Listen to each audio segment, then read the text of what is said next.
হযরত আবু বকর রাদিয়াল্লাহু তাআলা আনহু এর ইমামতিতে সাহাবীরা সালাত আদায় করছেন, আর তিনি পর্দার আড়াল থেকে এই দৃশ্য দেখে মুচকি হাসছেন। তার প্রশান্তি ছিল, আমার উম্মত একতাবদ্ধ, আমার উম্মত আল্লাহর পানে রুকু সিজদায় অবনত। কিন্তু আজ যদি রাসূল সাল্লাল্লাহু আলাইহি ওয়াসাল্লাম ফিরে আসতেন, যদি তিনি দেখতেন তার সেই আদরের উম্মতের মসজিদগুলো আজ ফজরের সময় খালি পড়ে থাকে, যদি তিনি দেখতেন তার ভাইয়েরা আজ অশ্লীলতায় মত্ত, যেই উম্মতের জন্য তিনি উহুদে রক্ত ঝরিয়েছে, সেই মানুষেরা আজ সামান্য দুনিয়ার লোভে মিথ্যা বলে, ধোঁকা দেয়।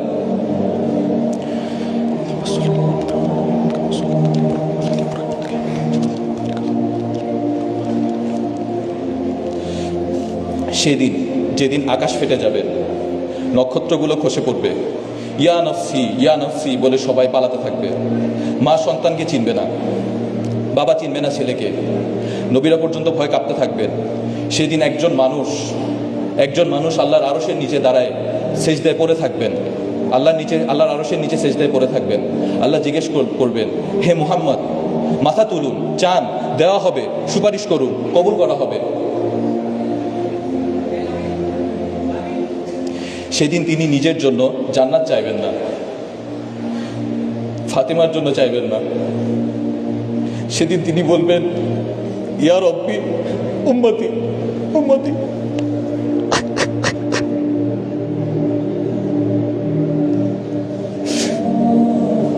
হে আল্লাহ, আমার উম্মত, আমার উম্মত।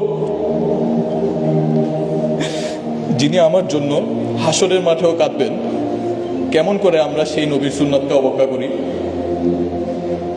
কেমন করে সেই নবীর কলিজায় আঘাত দিয়ে পাপাচারে লিপ্ত হই। আমরা কি বড় বেশি অকৃতজ্ঞ নই?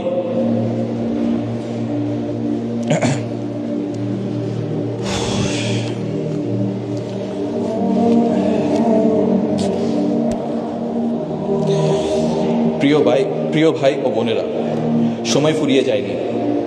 রাসূলুল্লাহ সাল্লাল্লাহু আলাইহি ওয়াসাল্লামের ভালোবাসা মানে কেবল রবিউল আওয়ালে নাত গাওয়া নয়।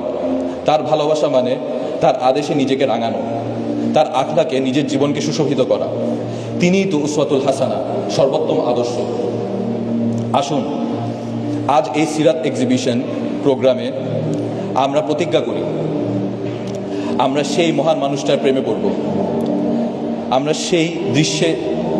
সেই দৃশ্যের নীলিমায় হারাবো, যেখানে হাউজে কাউসারের পারে সেই প্রতীক্ষিত মুহূর্তে আমাদের জন্য অপেক্ষা করবেন আল্লাহর রাসূল রাহমাতুল লিল আলামিন খাতামুল আম্বিয়া মুস্তাফা মুহাম্মদ সাল্লাল্লাহু আলাইহি ওয়াসাল্লাম।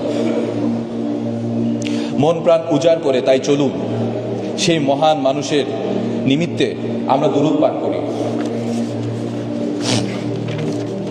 আল্লাহুম্মা সাল্লি আলা সাল্লিম আলা নাবিয়িনা মুহাম্মদ। اللهم صل على محمد وعلى آل محمد كما صليت على إبراهيم وعلى آل إبراهيم إنك حميد مجيد. اللهم بارك على محمد وعلى آل محمد كما باركت على إبراهيم وعلى آل إبراهيم إنك حميد مجيد. السلام عليكم ورحمة الله وبركاته.